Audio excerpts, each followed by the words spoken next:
नमस्कार प्यारे दर्शकों, मैं आपका ज्योतिष मित्र आदित्य द्विवेदी। आज आपको एक नए विषय वस्तु के बारे में जानकारी देने वाले हैं।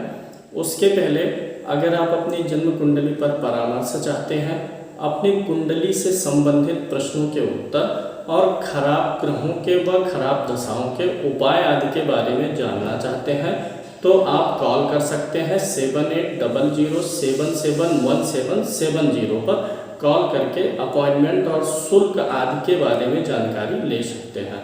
चलिए शुरू करते हैं, आज के विषय वस्तु पर चलते हैं।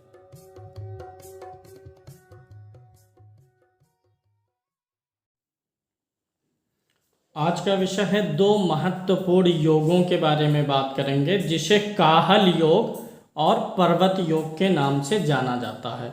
काहल योग आपकी कुंडली में कब बनेगा, कब पर्वत योग बनेगा, क्योंकि ये दोनों योग व्यक्ति को महाभाग्यशाली बना देते हैं। अचानक से व्यक्ति का जो किस्मत है वह बुलंद हो जाता है। अगर गरीब परिवार में जन्म लिया है, साधारण परिवार में भी है, तो अचानक से किस्मत उसकी यू टर्न लेगी और उसे सुखी संपन्न और वैभवशाली जीवन दे देगा। तो काहल योग और पर्वत योग के बारे में चर्चा करेंगे।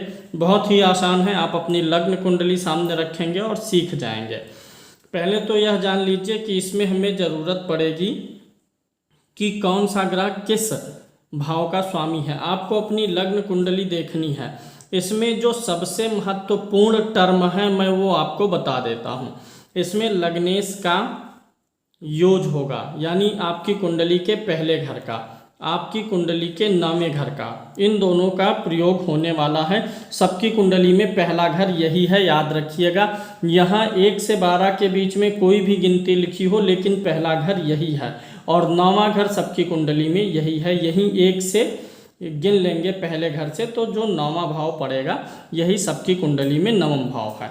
ये दो चीज़ें क्लियर। अगली चीज़ मैं क्लियर कर दूँ, इसमें ज़रूरत पड़ेगी केंद्र और त्रिकोण की। सबकी कुंडली में ये जो पहला ऊपर का चतुर्भुज है, ये दूसरा चतुर्भुज, तीसरा और चौथा, कुंडली में जो चतुर्भुज हैं, 4 चतुर्भुज हैं और सब त्रिकोण होते हैं। देखिए ये त्रिभुज है, ये भी त्रिभुज है, ये त्रिभुज, ये त्रिभुज।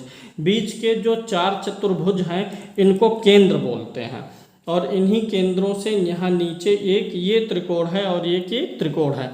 यानी केंद्र किसको बोलते हैं, कुंडली के पहले, चौथे, 7वें और 10वें घर को केंद्र बोलेंगे। और इसके अलावा जो कुंडली का 5वां और 9वां घर है ये त्रिकोण है। इन दोनों चीज़ों का भी इस सूत्र में प्रयोग होना है, इसीलिए मैं समझा रहा हूँ इनके बारे में भी। देखिए आपकी कुंडली में हर एक घर में ये पहला है, ये दूसरा है, ये तीसरा है, कोई ना कोई गिनती लिखी हुई है। आपको जानना है कि आपकी कुंडली में किस घर का स्वामी कौन सा है, तो आप यहाँ से देख लीजिए। आपकी कुंडली में जहाँ 9 नंबर और 12 नंबर लिखा होगा उस घर का स्वामी गुरु होगा। कुंडली में जहाँ 5 नंबर लिखा होगा स्वामी सूर्य होगा। जैसे इस कुंडली में यहाँ 5 नंबर लिखा है, तो इस घर का स्वामी कौन है, सूर्य। ऐसे आपकी कुंडली में कहीं भी 4 नंबर लिखा हुआ है, जैसे यहाँ पर लिखा हुआ है, ऐसे आपकी कुंडली में जहाँ कहीं भी 4 नंबर लिखा होगा तो 4 नंबर का स्वामी कौन है, चंद्रमा है। बात समझ में आ गई होगी। अब हम सूत्र पे चलेंगे और आपको सूत्र समझाएंगे। सूत्र थोड़ा सा जटिल है, इसलिए बहुत ध्यान से देखना है। देखिए यहाँ पर मैं पहला सूत्र काहल योग के बारे में बता रहा हूँ। काहल योग धीरे धीरे बहुत आसान तरीके से एक एक शब्द देखते हुए चलिए। लग्नेश, पहला शब्द क्या आया है, लग्नेश, यानी आपको अपनी कुंडली में लग्नेश जानना होगा। चलिए देखिए कौन है लग्नेश आपकी कुंडली में। लग्न कुंडली में जो ऊपर का चतुर्भुज है सबसे पहले, उसमें देखिए कौन सी गिनती लिखी हुई है। कुछ लोग वीडियो में कमेंट करते हैं कि मेरे तो पहले घर में कोई ग्रह नहीं लिखा हुआ है। वास्तव में ग्रह से नहीं मतलब है, गिनती देखिए कौन सी लिखी है उसे पहले देखिए। तो मतलब भावेश जब मैं बोलता हूँ भाव के स्वामी को देखने के लिए, तो बहुत से लोग सोचते हैं कि उस भाव में जो ग्रह बैठा है वही स्वामी है। ऐसा नहीं है।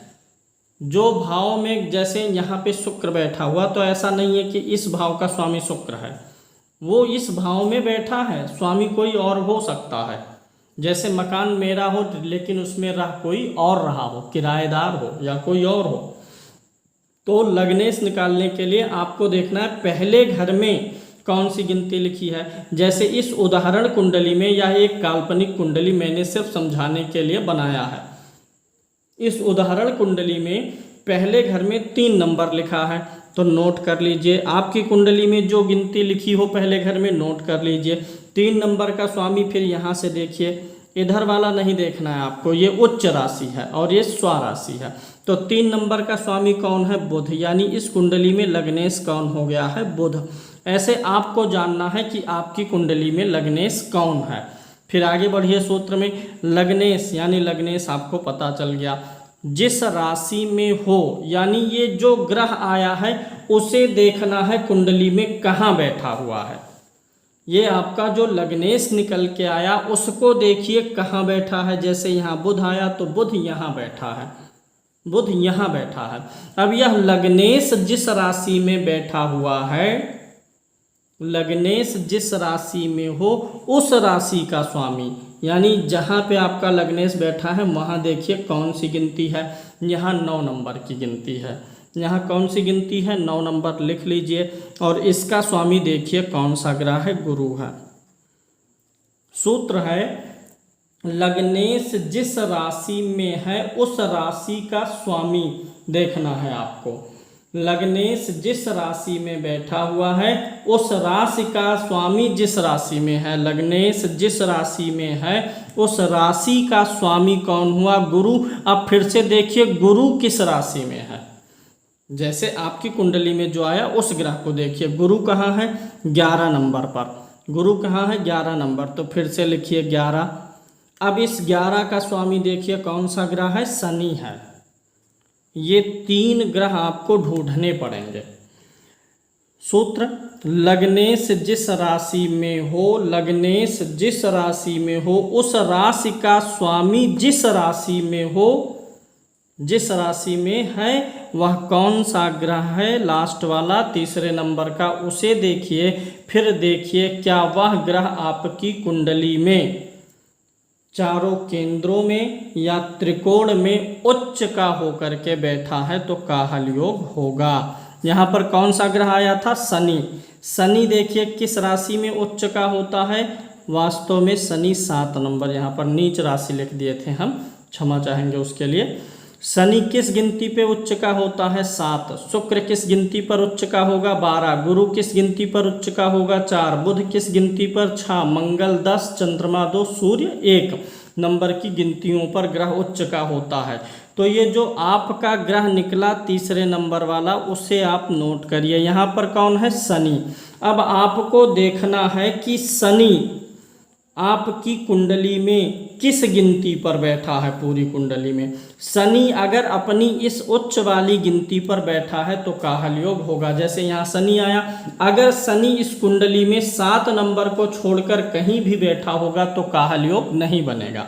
अगर शनि 7 नंबर पर होगा, कुंडली में कहीं भी 7 नंबर का होगा तो काहल योग बन जाएगा। लेकिन अगर केंद्र इन चारों घरों में या इस घर में होगा तो विशेष रूप से अद्भुत फल देने वाला काहल योग बनेगा। लेकिन अगर केंद्र में और त्रिकोण में नहीं है, किसी दूसरे भाव में भी है, तो भी महाभाग्यशाली बनाएगा ही बनाएगा, मतलब अच्छा रिजल्ट देगा ही देगा। उम्मीद है आपको समझ में आया होगा। कम समझ में आया हो तो एक बार दोबारा देख लीजिए, ठीक है। यानी आपको 3 स्टेप चलना है, इन 3 ग्रहों को निकालना पड़ेगा। लग्नेश जिस राशि में है उस राशि का स्वामी जिस राशि में हो वह ग्रह उच्च का केंद्र या त्रिकोण में हो तो काहल योग। पर्वत योग के बारे में चर्चा करेंगे। इसी काहल योग का छोटका भाई है, छोटा भाई है, छोटके भैया हैं काहल योग के पर्वत योग। सुनिए और समझिए।